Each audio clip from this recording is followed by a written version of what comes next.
Kathy Vick, Deeply Awake Chats 2017, and I have been compelled to jump down the rabbit hole the last week or so.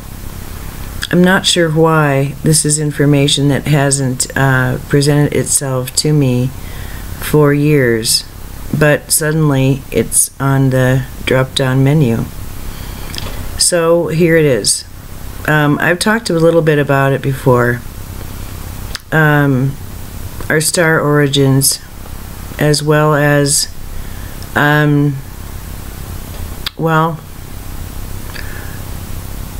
I wouldn't call it a force, a group that has been around for a while and who is not doing so well, and is pretty making a lot of mistakes. Pretty obvious right now. Things aren't going well for them. But I see so much evidence of that energy, and I like this exploration. I think that it helps really to disengage some of the individual stuff that goes on, and seeing this more as a consciousness age and a consciousness shift. It removes some of the blame, some of the individual responsibility, I suppose, although I'm not entirely convinced that's wise. But the idea that we have been under a bit of a spell. I've not talked about it before, but I was talking about America one time to the teachers. It's probably some glib remark of home of the free, home of the brave, something like that. And they said you would be shocked to learn how controlled your society is. It is the least free culture currently, and it's and then they talked about, you know, the times we were heading into. Somehow I never connected that what they were talking about was actually going to come to pass in my lifetime, but here it is. And so I was given, you know, counsel about how things are actually playing out right now, which is kind of helpful. But I have buttressed that teaching with adventures in perception and awareness as it relates to geopolitical and sociologic phenomena, including our incessant warmongering. And what comes up, crazily enough, is this, what could be called alien influence. You don't have to get too far into the Illuminati stuff to see that there's some sort of influence that is non-physical and quite potent. And having encountered one of these beings in the flesh, I can tell you they are very potent. They it's not a good feeling to be even associated with them, to be around. It's not good energy. It has a stink to it too, and crazily enough, it smells like sulfur. But it's an acrid smell of terror. That's what the smell is. But you see, their vibration was with me on and off. I couldn't control it even though I wanted to, and even though I learned ways to energetically manage my reality and my space. It's the very insertive energy. And my last tango with it was in 12. I saw the entity who, the human who was walking with this twinned energy, though. in a meditation, and after I got word that he was feeling better and they were getting into gardening, and I saw he and his mother planting a tree, and I was able to release the fear that, you know, I don't want these entities on the planet. I want them off planet. It's not, but they're part of it. They're part of it now. And there was one of them planting a tree, and I had to look at that and decide, what is that going to be okay? Because it's energy I would prefer not be. I would prefer it be off planet. And apparently that's not going to happen. I think that speaks to why this ascension is so unusual, because of the well, the snafu, I guess you could call it, the incident that changed the gradient and changed the project a while ago.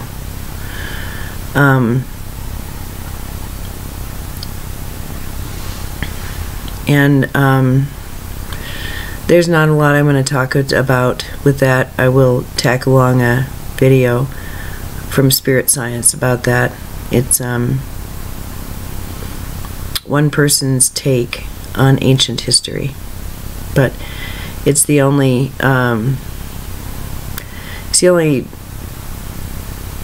piece of documentation I have that echoes what I was taught, down to very fine detail about what happened energetically here on this planet. There's divergence, and what I was taught is not entirely represented, but it's you know, if you hear a story that kind of rocks and shocks you, and then you have your ear out for hearing that story again from someone, just to see if maybe it was true even, or if it was something that was real, and then suddenly beginning, middle, and end, boom, there's your story.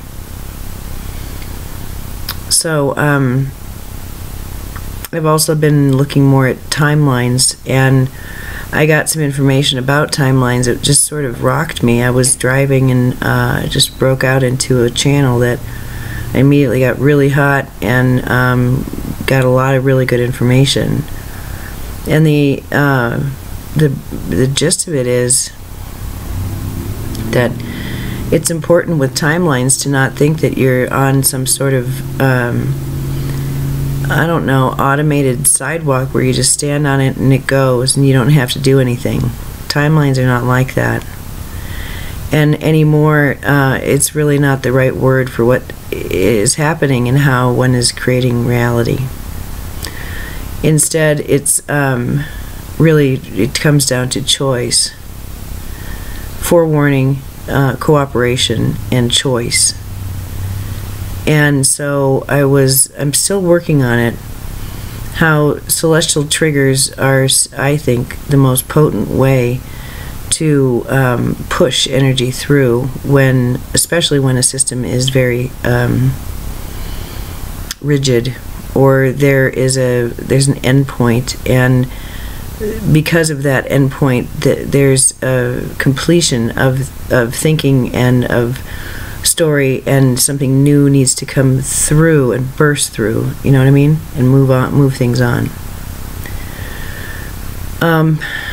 But I'm thinking that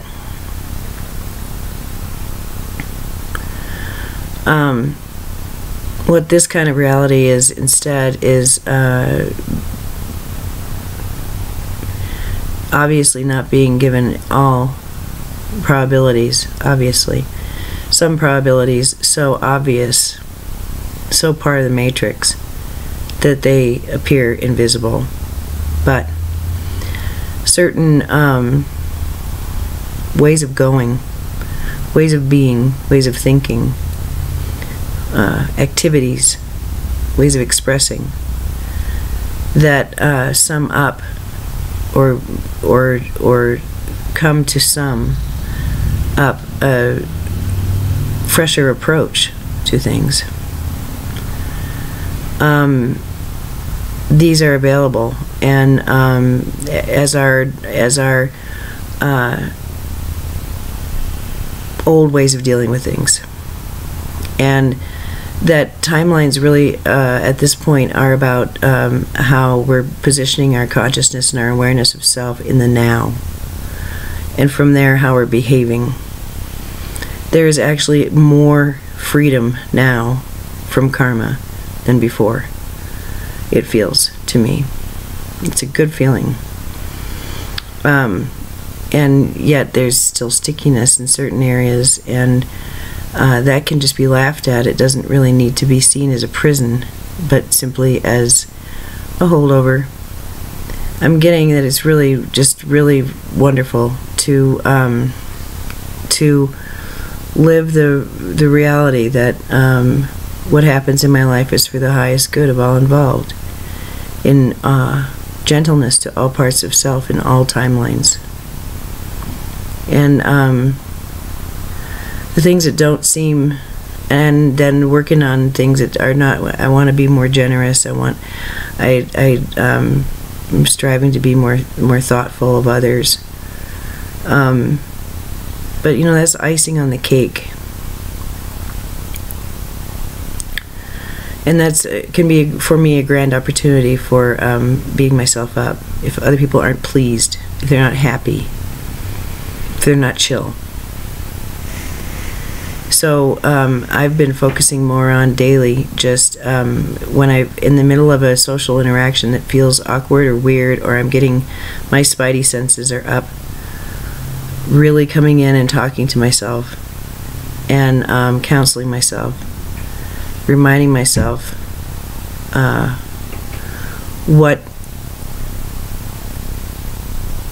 where I'm going to be coming from. That person's experience or imagined experience or mine. And how do I feel about them? Am I really genuinely caring about them? And if so, then however they're feeling is, you know, supported, isn't it? It's safe, right? So it's in the moment. And really, it'd be easy to say, well, this is just a way to have better mental hygiene. I think it's more of just getting coaching in the moment of mastery. That's how it feels to me. Because when I'm really lined up, and I'm really emotionally in alignment with the thoughts I'm having, and the thoughts I'm having are coming from a place that is very balanced. It's surprising the kind of energy I can run. It's surprising the kind of softness that I feel in my environment, and I can see other people feel too. So you know, it's really very fascinating, this study into barbarism, into disconnection, into lies. It's very fascinating. And it's funny how you get to a certain point in that study, and there is such confusion. You can see the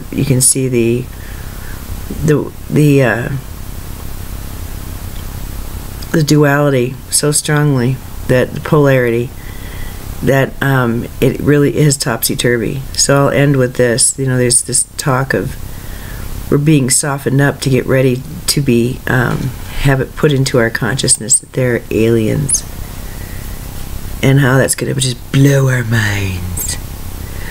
And I guess the idea is to, you know, nuke the world, basically, make it into a toilet.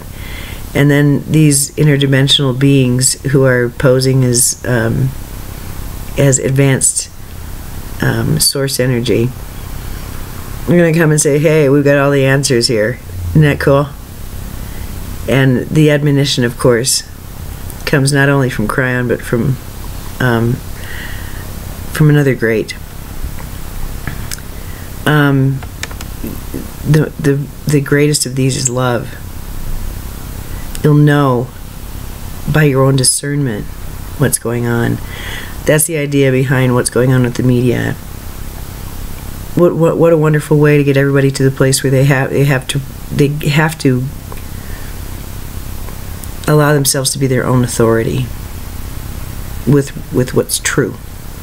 There's no central truth dispensary anymore. And that then requires, okay, if there's no outer authority, well, what are you going to do when you need advice? What are you going to do when you're trying to figure out what's right and what's wrong? What's good and what's bad? What's healthy, what's not healthy? Going to your own authority. And some people who are very responsible will realize, oh, in order for me to be a really, good citizen, I need to be informed, since there is no outer authority dispensary anymore. And I think that's certainly what I see with kids. It's the grown-ups who are, a little slow on the uptake. So that's what's going on for me. I'm putting things off, and I'm done with that. I'm done with that. So I've had a really interesting weekend. Unexpectedly easy. And I've gotten over and over again the I don't know, the sort of the life lesson of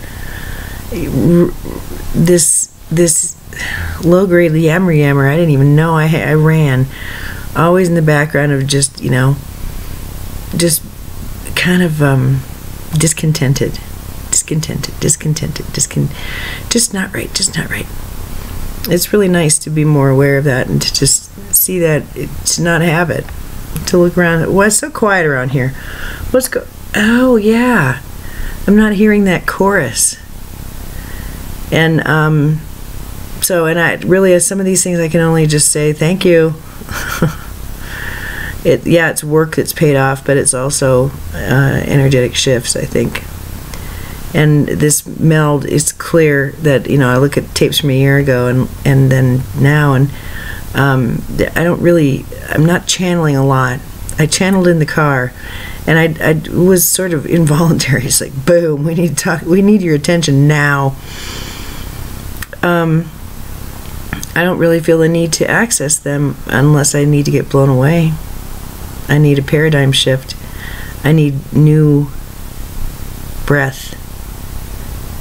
And I have enough. I think I'm really feeling very comfortable in the amount of information, the kind of information, and my comfort with it.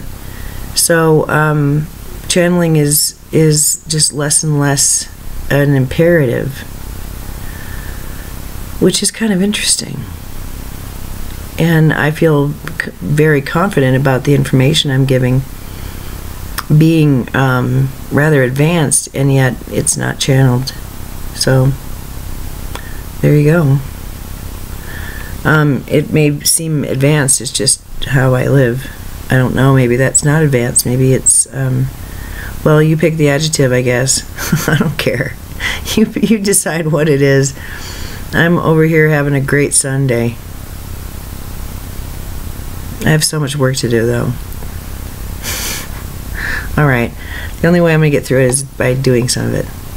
So that's what I'm going to do now. And I'm wishing you peace and good humor. And if you do any rabbit hole investigations, make sure that you carry a matchstick with you. Make sure you remember the truth, that you're safe, that you are a child of source energy, that this is a romp, that the dark is dying, that the light always wins, and goodness and mercy shall follow us all the days of our lives. With that, I close. Namaste.